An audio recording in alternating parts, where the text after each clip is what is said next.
In 1882, Friedrich Nietzsche penned words that would echo through time with haunting accuracy. God is dead, God remains dead, and we have killed him. But hidden within his philosophical writings lay another prophecy, one that seems to describe our modern digital age with unsettling precision. Could the German philosopher, writing over a century before the invention of the internet, have foreseen the rise of Instagram, TikTok, and our current obsession with digital validation? The answer is more complex and disturbing than you might imagine. Nietzsche didn't predict Instagram specifically, but he identified the psychological and cultural forces that would inevitably create it. His insights into human nature, the need for validation, and the dangers of superficial values read like a roadmap to our current digital predicament. In his works, we find the blueprint for a society obsessed with image over substance, performance over authenticity, and external validation over inner strength. The will to power in the digital age. At the heart of Nietzsche's philosophy lies the concept of the will to power, the fundamental driving force behind all human behavior. This isn't simply the desire to dominate others, but rather the basic impulse to assert oneself, to grow, to expand one's influence and significance in the world. Nietzsche saw this as the primary motivator behind all human actions, from the artist creating a masterpiece to the politician seeking office. Now scroll through Instagram for 5 minutes. What do you see? Millions of people exercising their will to power through carefully curated images, strategic captions, and calculated displays of their best life. Each post is an assertion of existence, a declaration that says, "I matter. My life has value. Look at me." The Instagram influencer with millions of followers is the modern embodiment of Nietzsche's concept. They have successfully channeled their will to power into digital dominance, commanding attention, admiration, and even revenue through their online presence. But Nietzsche would have been deeply troubled by this manifestation of his philosophy. Why? Because he distinguished between authentic expressions of will to power and what he called slave morality, the tendency to derive one's sense of worth from external validation rather than internal conviction.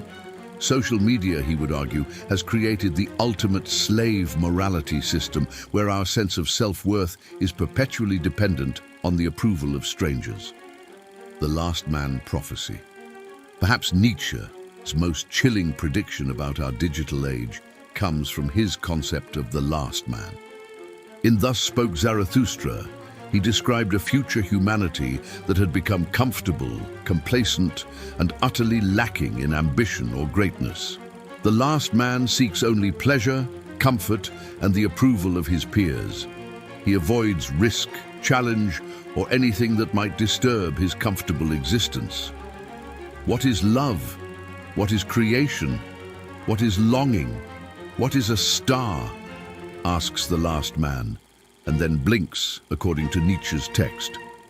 These questions, which once drove humanity to greatness, become meaningless to a society focused only on immediate gratification and social validation.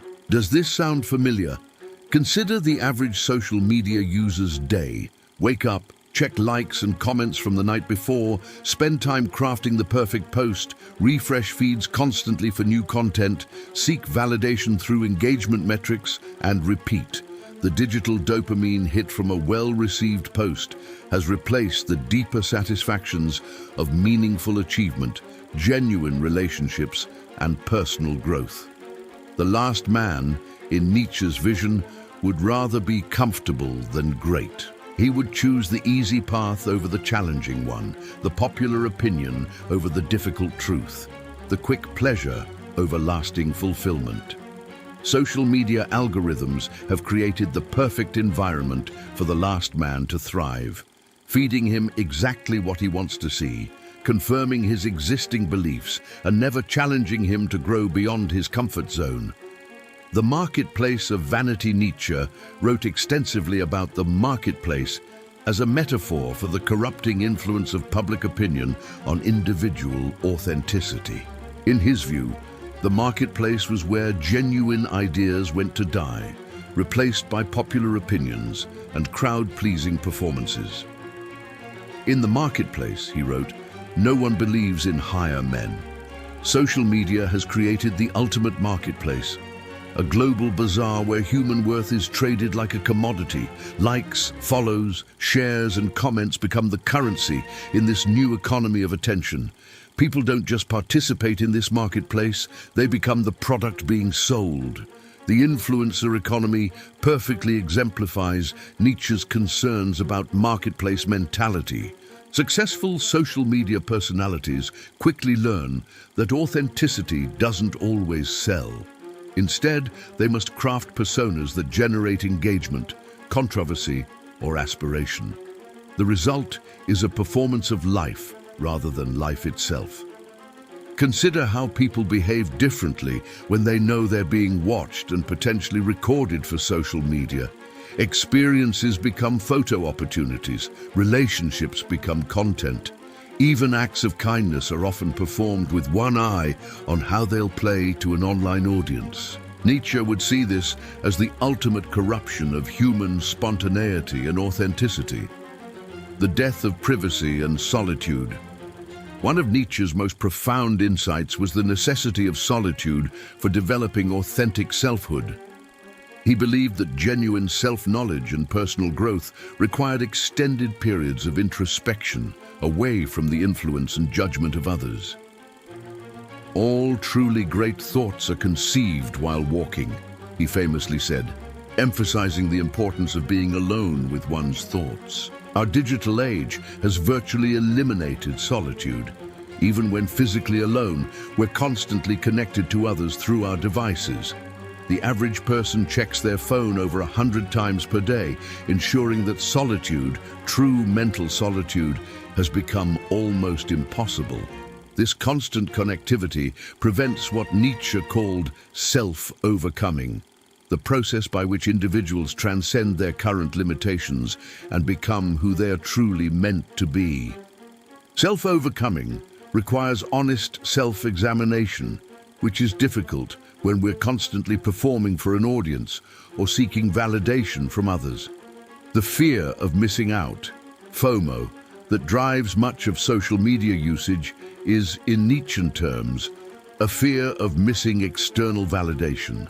But in constantly seeking to avoid missing out on what others are doing, we miss out on developing our own unique path and identity. The herd mentality goes viral. Nietzsche was deeply concerned about what he called herd mentality, the tendency of individuals to surrender their independent thinking in favor of group consensus. He saw this as one of the greatest threats to human potential and individual greatness. In his view, most people preferred the comfort and safety of following the crowd to the challenge and risk of thinking for themselves. Social media has weaponized herd mentality in ways Nietzsche could never have imagined. Viral trends, cancel culture, and algorithmic echo chambers create powerful pressures for conformity. Going against popular opinion online can result in immediate and severe social consequences, from public shaming to professional destruction. The viral nature of social media content perfectly illustrates how herd mentality spreads. Ideas don't go viral because they're true or valuable. They go viral because they trigger emotional responses that drive sharing behavior. Truth and nuance often get lost in the rush to participate in the latest trend or outrage cycle. Consider how quickly public opinion can shift on social media, and how individuals who were celebrated one day can become pariahs the next. This volatile environment creates enormous pressure to stay within acceptable boundaries of opinion and behavior, stifling the kind of independent thinking Nietzsche valued most. The eternal recurrence of content. One of Nietzsche's most challenging concepts was the idea of eternal recurrence, the hypothetical scenario where you would have to live your exact life over and over again for eternity. He used this thought experiment to encourage people to live in such a way that they would willingly embrace repeating their lives infinitely. Social media has created a different kind of eternal recurrence, the endless scroll of similar content, repeated patterns of behavior, and cyclical trends that come and go with predictable regularity. Users find themselves trapped in loops of consumption and creation that feel meaningful in the moment, but ultimately lead nowhere. The algorithmic nature of social media feeds ensures that users see variations on the same themes, reinforcing existing preferences and behaviors rather than encouraging growth or change. This creates a kind of digital purgatory where people are trapped in eternal cycles of posting, scrolling, and seeking validation without ever achieving lasting satisfaction or growth. Nietzsche would likely see this as a perversion of his eternal recurrence concept. Instead of living so fully and authentically that we would gladly repeat our lives, social media encourages us to live in repetitive patterns that provide immediate gratification but no lasting fulfillment. The Superman versus the influencer. Nietzsche's concept of the Übermensch, or Superman, represented his vision of human potential, individuals who had overcome conventional morality and social conditioning to create their own values and meaning. The Superman doesn't seek approval from others, but instead becomes a source of value and meaning in themselves. The modern influencer might seem like a version of the Superman, someone who has transcended conventional career paths to create their own success and influence. But Nietzsche would likely see most influencers as the opposite of his ideal. Rather than creating genuine value or meaning, they're dependent on the approval and attention of others. Their entire existence is built around external validation, the very thing the Superman has moved beyond. True supermen in the digital age would be those who use technology as a tool for genuine creation and value generation without becoming dependent on digital validation. They would be individuals who maintain their authentic voice and vision regardless of what trends or performs well on social media. The abyss stares back through screens. Nietzsche's famous warning states that when you gaze long into an abyss, the abyss also gazes into you. In our modern digital era, this abyss is no longer a distant philosophical concept, but something we carry with us everywhere, tucked into our pockets in the form of smartphones. Each time we unlock our devices and plunge into the infinite scroll of social media feeds, we are not merely passive consumers of content. Instead, the content actively consumes us, shaping our thoughts, emotions, and behaviors in subtle yet profound ways. The abyss Nietzsche described represented the void of meaninglessness that emerges when traditional structures of purpose and value crumble under scrutiny. In today's world, the digital abyss is far more deceptive because it masquerades as abundance rather than emptiness. It overflows with relentless stimulation, from viral videos and trending memes to personalized news feeds and interactive stories. This creates an illusion of endless connection and fulfillment. However, lurking beneath this surface-level frenzy is a deep-seated emptiness that many users feel instinctively but find challenging to express or address. It's a hollow core where genuine human experience is replaced by superficial engagement. Studies from various psychological and sociological sources repeatedly demonstrate that excessive social media usage is linked to higher incidences of depression, anxiety, and social isolation. Ironically, this occurs even as people appear more interconnected than at any point in history, with billions of users linked through global networks. This contradiction would hardly surprise Nietzsche, who recognized that the sheer volume of connections holds little value without underlying depth and meaning. Superficial interactions, such as likes and comments, may simulate closeness, but they often leave individuals feeling more alone as they lack the substance of true relational bonds. Furthermore, The digital abyss serves as a convenient escape from the demanding task of personal growth and living authentically. Instead of confronting life's tougher questions about purpose, identity, and existence, users can immerse themselves in a perpetual stream of others' highlight reels, heated political debates, and ephemeral entertainment. This digital void offers instant gratification through quick fixes, easy answers to complex problems, rapid dopamine rushes from notifications, and the misleading comfort that passively scrolling equates to actively participating in life. Over time, this habit erodes the capacity for introspection, turning the pursuit of meaning into a forgotten endeavor amid the noise. The twilight of digital idols. Nietzsche declared the twilight of the idols, urging humanity to abandon the worship of false deities and superficial solutions in favor of self-created values. In the realm of social media, new idols have risen to prominence, commanding unwavering attention and loyalty. These include the relentless chase for likes, the veneration of follower numbers, the fixation on viral success, and the elevation of influencers and celebrities to near mythic status. What makes these digital idols particularly perilous is their everyday accessibility and apparent innocence. Unlike ancient religious icons, which at least gestured toward transcendent ideals, even if imperfectly, modern digital idols direct users solely toward more consumption within the same ecosystem. They promise validation, but deliver only temporary highs, perpetuating a cycle of dependency. For instance, many people begin their day by checking notifications and end it by scrolling feeds, treating these actions as ritualistic devotions to the gods of social approval. The ping of a new alert acts like a holy summons, capable of disrupting work, conversations, or quiet reflection at any moment. In this way, we've established a new faith centered on perpetual connectivity, where disconnecting feels like a form of banishment from the digital community. Influencer culture has birthed an entire hierarchy of online gods, everyday individuals transformed into icons through metrics like engagement rates and subscriber counts. Countless users structure their routines around absorbing wisdom from these figures, turning to them for advice on everything from fashion to life philosophy.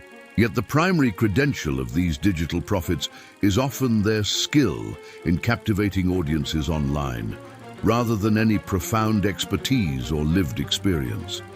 Nietzsche would interpret this as a regression, where people shun the rigorous effort of forging their own paths and meanings, opting instead for the simpler route of ingesting pre-packaged significance from others.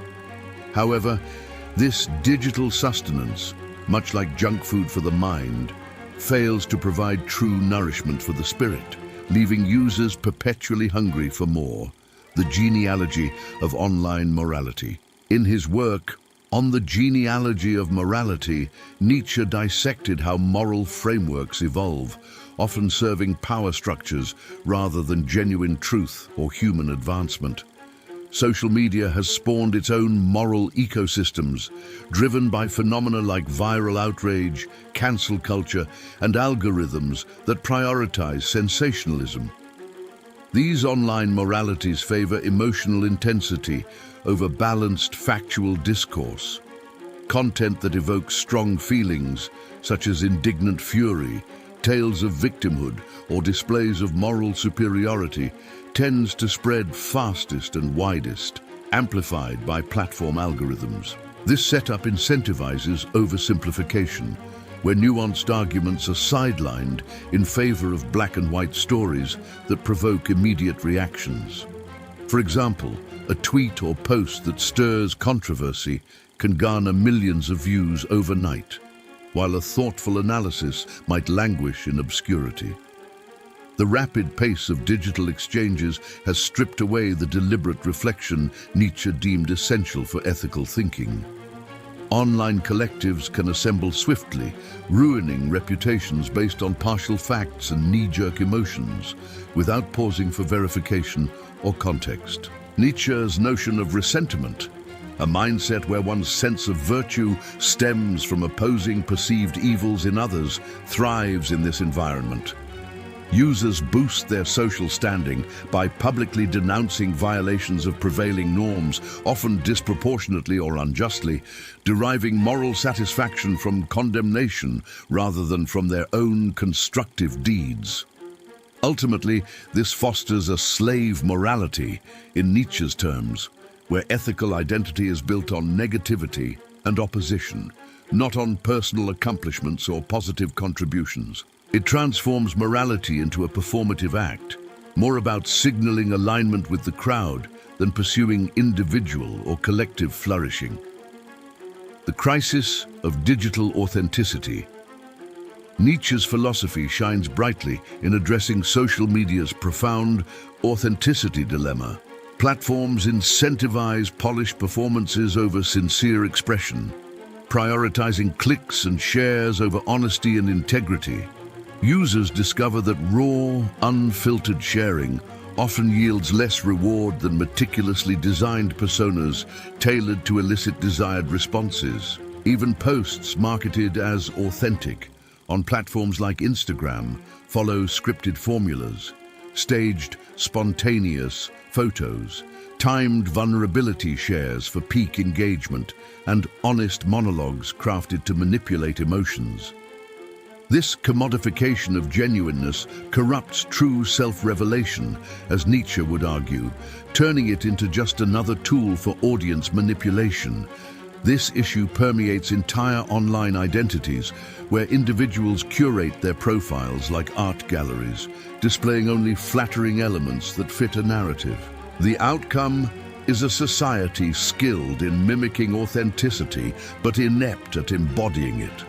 Nietzsche's call to become who you are demands unflinching self-scrutiny and bold expression, irrespective of external judgments. Yet, social media's instant feedback mechanisms encourage constant self-adjustment, making authentic living elusive. Context collapse, the blending of diverse social circles in one digital arena, forces bland, inoffensive personas that please all but represent none. This contradicts Nietzschean authenticity, which embraces specificity and potential controversy as pathways to true selfhood. The algorithm as modern fate. Nietzsche explored fate extensively, advocating amor fati, or loving one's destiny. In the digital age, fate is increasingly dictated by algorithms, not natural forces or choices, but by systems engineered for profit through user retention. These algorithms curate our realities, influencing what we encounter, ponder, and value. They construct echo chambers that entrench beliefs while suppressing alternatives, favoring emotionally charged content over enlightening material. Acting as an engineered fate, they invisibly guide experiences, much like unseen puppeteers. Nietzsche might view this as self-imposed bondage, where users relinquish autonomy to manipulative systems, then lament their disempowerment. Recommendation algorithms, promising tailored content, actually hinder the cultivation of independent judgment, fostering passivity over active discernment. The death of conversation and the birth of content. Nietzsche prized profound conversations for their role in challenging ideas and spurring growth. Social media has supplanted this, with content creation and consumption diminishing mutual exchange. Conversations thrive on reciprocity and unpredictability, demanding active listening and adaptation. Content, however, centers on one-way broadcasting. Even comment threads often devolve into posturing for attention rather than sincere dialogue, influenced by their public visibility. The lack of non-verbal cues in digital formats further erodes conversational depth. When life experiences become fodder for content, presence gives way to performance, shifting focus from meaningful engagement to monetizable appeal. The tyranny of metrics. Nietzsche decried reductions of human value to external standards. Social media's metrics, likes, follows, impose a quantifying tyranny, simplifying existence to digits. These numbers often become ends unto themselves, prompting behavior optimized for virality over substance. The system favors certain traits, marginalizing diverse voices. Nietzsche's perspectivism, valuing multiple viewpoints, is undermined by algorithms that elevate the sensational over the substantive. Visible metrics fuel compare and despair, breeding inadequacy through unfair juxtapositions, echoing Nietzsche's warnings against external validation, digital nihilism, and the search for meaning. Online information overload breeds a nihilism of excess, where competing narratives paralyze meaningful choice. This leads to aimless consumption without transformation. The pace discourages deep reflection, contrasting Nietzsche's methodical approach. Yet, he saw nihilism as transitional, potentially clearing space for authentic values amid digital chaos. The path forward. Digital Übermensch. Nietzsche's optimism centered on the Übermensch, who crafts personal meaning. In digital terms, this means wielding technology for creation, not validation. Engage platforms purposefully. Seek real bonds, produce value, prioritize growth. Cultivate intellectual probity by challenging norms and sustaining focus. True worth arises from meaning creation and relationships, not metrics. Nietzsche's digital age imperative: transcend limitations through self-determination. Stop scrolling, start creating. Stop consuming, start thinking. Stop performing, start becoming. The Übermensch emerges from within,